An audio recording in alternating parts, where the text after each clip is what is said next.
Elijah Wood and his piercing blue eyes.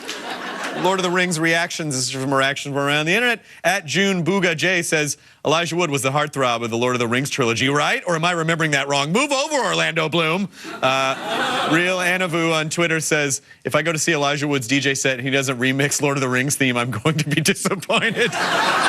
You're going to be sorely disappointed. It'll never happen. I mean, that experience, you know, you say you've been acting for 28 years, but that, you know, how many years of your life was Lord of the Rings? It was 4, all in all, 4. We shot, the principal photography was over the course of 18 months. So we lived in New Zealand shooting all 3 films at the same time, which is a Herculean effort. I mean, there were literally 6 or 7 units concurrently shooting. Right. To make sure that we could finish it all. And then we went back every year for each individual film as they were kind of cutting them and putting them together, and we would shoot additional footage as they were kind of fine-tuning and tweaking. So we actually had the opportunity to kind of go back and fine-tune and tweak each individual film. So 4 years of our lives were those movies. I mean, it's hard to imagine, but the 90s were still a rough time for film, and then coming into the early 2000s, even hearing, well, they're going to do Lord of the Rings. What? How are they going to do that? Yeah. Because films just weren't made on that scale with that many effects. But then, you know, all of a sudden, around the same time, you have Sam Raimi's Spider-Man, you have Bryan Singer's X-Men, you have Lord of the Rings coming out. Which really Harry Potter, yeah. So you have all these films that are effect heavy, these epic movies that not only change the way film is made, but also not necessarily for the better. Not always. Not always. Not always for the better. Yeah.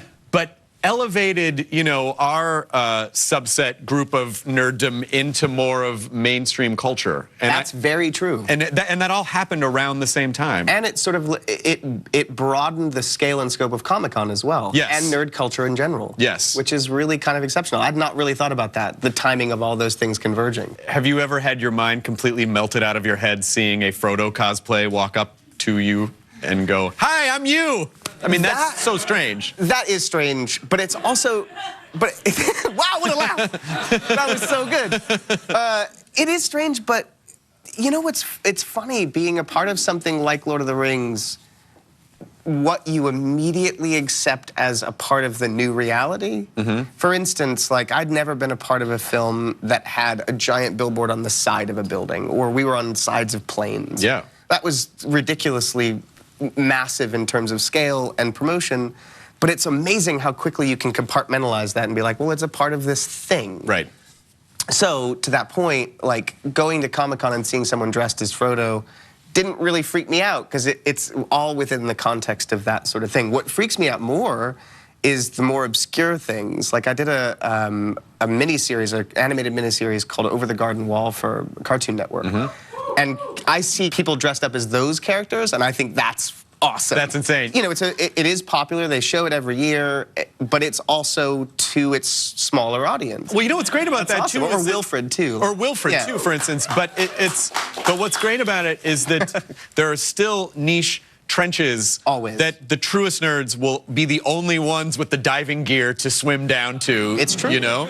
So the people who cosplay as that or something really, really, really, really specific, like there's room for everyone. Totally. And the bigger that Marvel and DC and Disney get, the more these things will be expressed as well. Because that stuff is so covered. Yeah. It's hard to be, even if you were a pre-existing Marvel fan, I would imagine. I wasn't a huge Marvel fan, but it's hard to be a fan when it's just so covered for you. Right. Do you know what I mean? Yeah. I mean, so it's more fun to get into things that are a little bit smaller and obscure and strange and express things that aren't being expressed on the widest scale.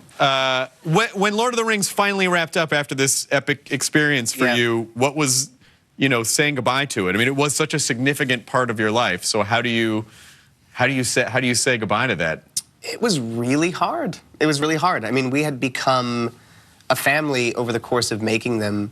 I often say that it was like making the world's largest independent film because we were tucked away in New Zealand.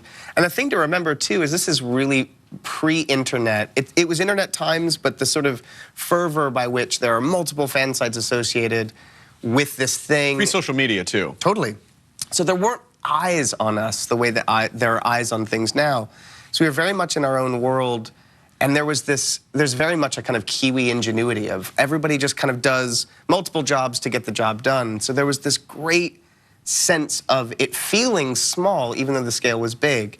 And it was extraordinary. And we all became the best of friends and had an unbelievable journey that was unlike anything we'd ever experienced. And then, you know, the principal photography ended, and that was really hard.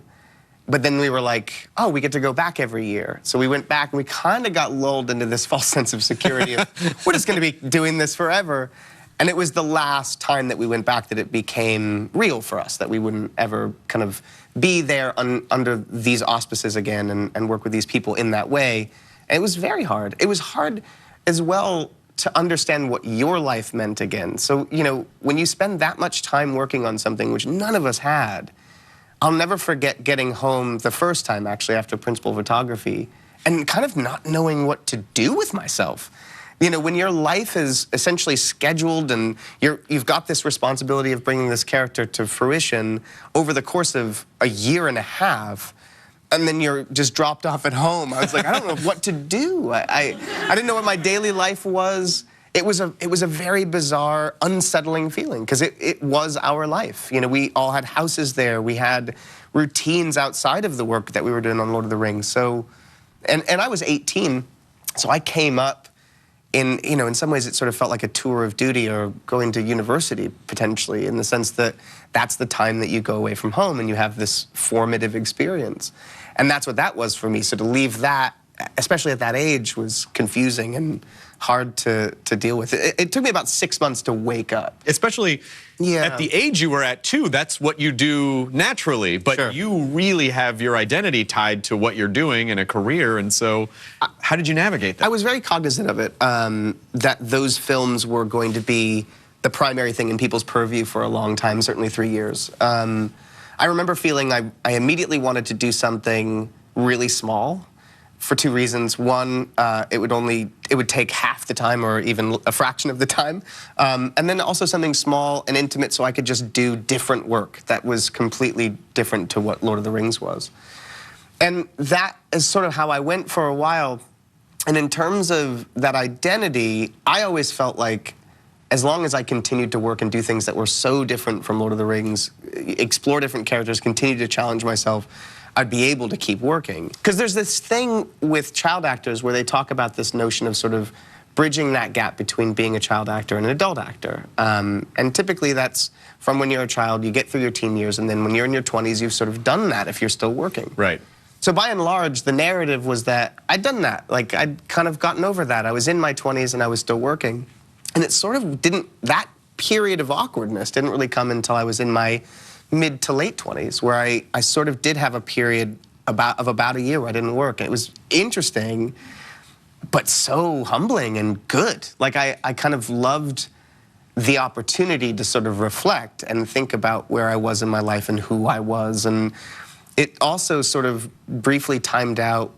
Right before I turned 30, I was in therapy for about a year. I'd never been to a therapist, and it was just a really interesting time to sort of be self-reflective and look at the last number of years of my life as I was about to turn 30. So I figured all those things out, and then just timing-wise, things started to fall into place. And I don't know if it's related necessarily, but I felt better as a human, which ultimately is always the best place to operate from.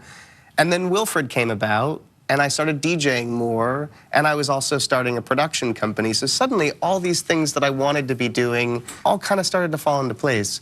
And that kind of very clearly defined various paths that would sort of be things I would explore over the next number of years. You know, one of the many reasons why I have a lot of respect for what you do is that I love watching people who go, hey, I have a lot of options, but these are the things that I really care about, and these are the things I'm going to pursue. So you're talking about SpectraVision, your company, or you're talking about DJing, or you're talking about taking a project like Wilfred. So I want to get to all that, and I definitely want to talk about horror, but we have to take a quick break. When we come back, our audience members are going to ask some questions. We're going to dig into the questions you guys asked at home. As always, remember, go to @Talking on Facebook, Twitter, and Instagram for exclusive updates about who's going to be on the show, and then you can have your question asked up here and possibly answered, because no matter who I'm talking to, I want to make sure that you are all a part of the conversation. More with Elijah Wood when we come back on Talking with Chris Hardwick.